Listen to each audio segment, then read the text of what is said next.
Assalamualaikum warahmatullahi wabarakatuh. Ketemu lagi dengan Ibu Dina. Hari ini kita akan kembali belajar dimensi 3, melanjutkan pembelajaran yang mana sebelumnya itu sudah Ibu jelaskan pada pembelajaran tatap muka. Hari ini akan Ibu jelaskan mengenai kedudukan garis terhadap bidang dan juga kedudukan bidang terhadap garis. Silahkan disimak video Ibu berikut ini ya. Nah, melanjutkan dari penjelasan Ibu pada pertemuan sebelumnya, hari ini kita akan masuk ke materi kedudukan garis terhadap bidang. Nah, artinya kan ada garis, terus ada bidang. Bagaimana kedudukannya? Nah, itu ada 3 macam. Yang pertama itu garis terletak pada bidang. Contohnya seperti apa? Nah, misalkan di sini Ibu punya bidang, Ibu namai dia bidang ABCD. Nah, seperti ini. Lalu, pada bidang tersebut, Ibu punya garis. Ibu namakan misalkan dia garis RS. Nah, dan dia tepat atau terletak di dalam bidang si garis SR tadi itu terletak di bidang ABCD. Maka kedudukannya itu kita namakan pada bidang. Nah, lalu untuk yang kedua ini garis memotong bidang. Jadi, sebuah garis dikatakan memotong bidang itu apabila ini masih sama nih, bidangnya masih ABCD. Terus misalkan Ibu punya garis, Ibu namai dia garis PQ. Nah, garisnya tadi menembus bidang ABCD. Nah, menembus seperti gambar yang Ibu tampilkan di sini, dia menembus. Nah, garisnya itu tidak mesti menembusnya di tengah-tengah, bisa juga nanti di samping atau tepat di garis CD misalkan. Itu termasuk pemotong juga namanya. Nah, selanjutnya kedudukan yang ketiga yaitu garis sejajar dengan bidang. Nah, bagaimana? Jadi ini masih sama bidangnya ABCD, terus di sini Ibu punya garis. Garisnya adalah garis HG. Nah, kalau kita perhatikan garis HG dan bidang ABCD itu dia sama-sama mendatar. Nah, jadi kan dia sama-sama berabah istilahnya. Kalau misalkan bidangnya berdiri, nanti garisnya juga berdiri, maka itu dikatakan sejajar kedudukannya. Ibu punya contoh. Di sini Ibu punya gambar balok ya, balok ABCDEFGH, tapi di bawahnya itu ada 2 balok lagi. Nah, jadi di situ anggapannya ada 3 buah bangun datarnya atau 3 buah baloknya. Silahkan kalian pahami aja, pelan-pelan aja. Nah, terus di sini Ibu punya pertanyaan. Tentukan kedudukan. Yang pertama nih kita bahas garis BL terhadap bidang ABCD. Nah, gimana Bu cara menjawabnya? Sekarang kita cari dulu garis BL. Garis BL yang mana? Garis BL itu, oh ya, yang itu garis BL. Nah, terus bidang ABCD yang mana? Kita cari. Nah, di sana. Sekarang kita lihat, oh BL dan ABCD itu dia berpotongan. Kenapa? Karena kalau kita perhatikan garis BL itu dia menembus bidang ABCD. Jadi menembusnya tadi kan tidak mesti di tengah-tengah, bisa aja di pinggir atau di garisnya. Maka kedudukan garisnya adalah memotong. Iya. Terus kita lanjut ke soal nomor 4B. Di sana Ibu punya garis AE. Kita cari dulu garis AE-nya mana? Iya, garis AE-nya di sana terhadap bidang BCGF. BCGF yang mana? BCGF. Oke. Kalau kita perhatikan dia sama-sama berdiri, berhadapan, berarti kedudukannya adalah sejajar. Benar sekali. Selanjutnya kita masuk ke nomor 4C. Di sini Ibu punya garis BS. Garis BS, nah itu yang warna biru, garis BS terhadap bidang ABCD. Bidang ABCD yang mana? ABCD ya.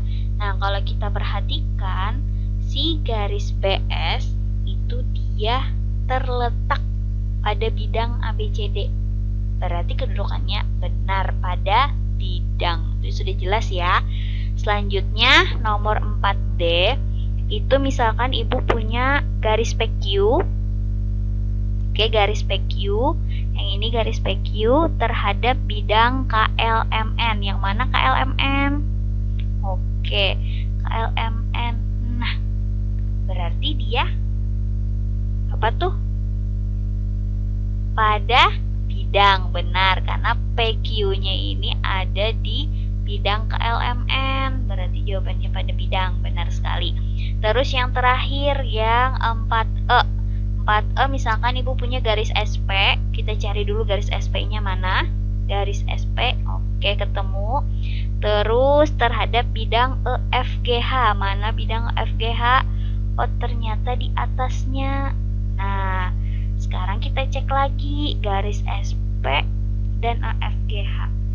Kalau pada bidang jelas bukan. Kalau sejajar, yang ini berdiri, yang ini enggak berdiri atau berabah, berarti dia bukan sejajar. Terus apakah memotong? Nah, kalau kita perhatikan sifat garis, itu kan dia garis itu sifatnya diperpanjang. Nah, kalau kita perpanjang, maka garis SP ini akan bertemu dengan bidang EFGH. Berarti kan dia akan menembus bidang EFGH. Berarti kedudukan si SP dengan EFGH itu bisa kita katakan berpotongan atau memotong. Nah, selanjutnya kedudukan yang terakhir yaitu kedudukan bidang terhadap bidang lain. Jadi di sini ada dua kan, ada bidang terhadap bidang. Nah, itu kedudukannya ada 3. Yang pertama yaitu dua bidang berimpit. Nah, gimana dua bidang berimpit? Sekarang perhatikan, misalkan di sini ibu punya bidang, ibu namai dia ABCD. Nah, terus ada satu buah bidang lagi, ibu namai dia misalkan EFGH. Nah, EFGH. Kalau kita perhatikan bidang ABCD dengan bidang EFGH itu dia berada di tempat yang sama, atau dia ada bidang di dalam bidang. Jadi EFGH itu dia satu tempat dengan ABCD. Nah, maka itu kita katakan dia berimpit. Nah, itu untuk kedudukan yang pertama.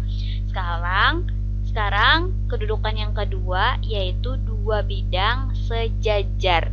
Nah, misalkan seperti ini, masih bidang yang sama lagi, ibu punya bidang ABCD. Terus ibu punya bidang juga, ibu namai dia IJKL. Nah, seperti gambar berikut.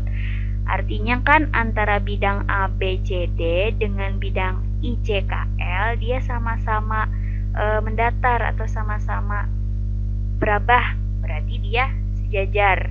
Nah, seperti gambar berikut. Ibu rasa sudah paham ya. Nah, selanjutnya kedudukan yang ketiga itu ada yang namanya dua bidang berpotongan.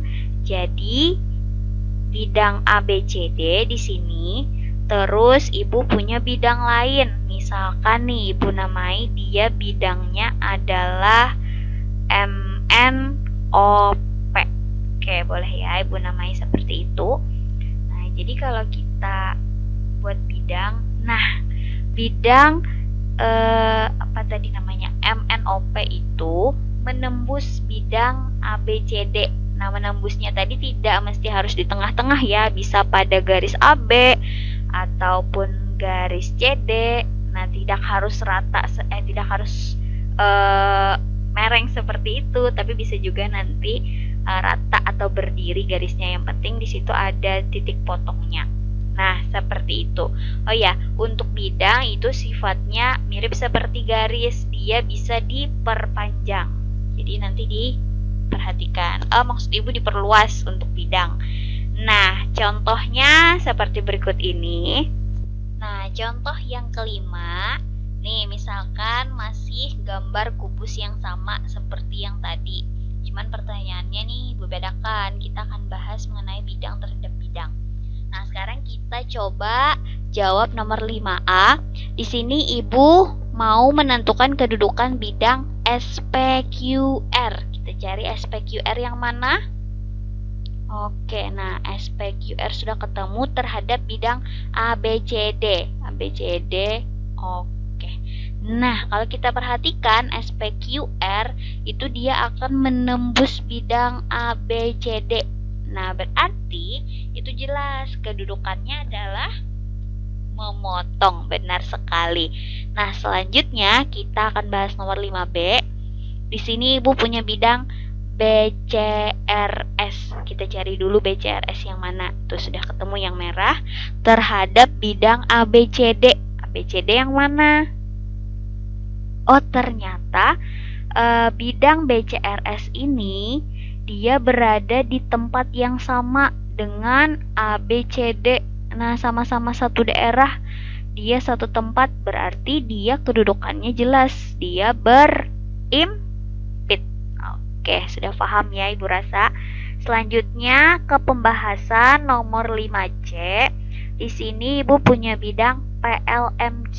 Nah, kita cari dulu PLMQ yang mana. Sudah ketemu, cari lagi bidang EFGH. EFGH yang mana? Oh, ternyata di atas. Nah, ternyata kalau kita perhatikan lagi, PLMQ ini dengan FGH di sini dia sama-sama mendatar atau sama-sama berabah lah istilahnya.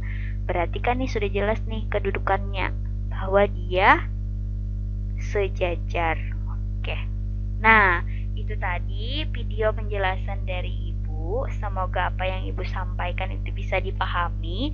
Sekarang silahkan kalian buka classroom kalian. Di sana sudah Ibu sediakan tugasnya dan juga bahan ajarnya. Silahkan jika ada yang belum paham tanyakan ke Ibu, baik di grup WA ataupun secara pribadi. Ibu tutup pembelajaran hari ini. Wassalamualaikum warahmatullahi wabarakatuh.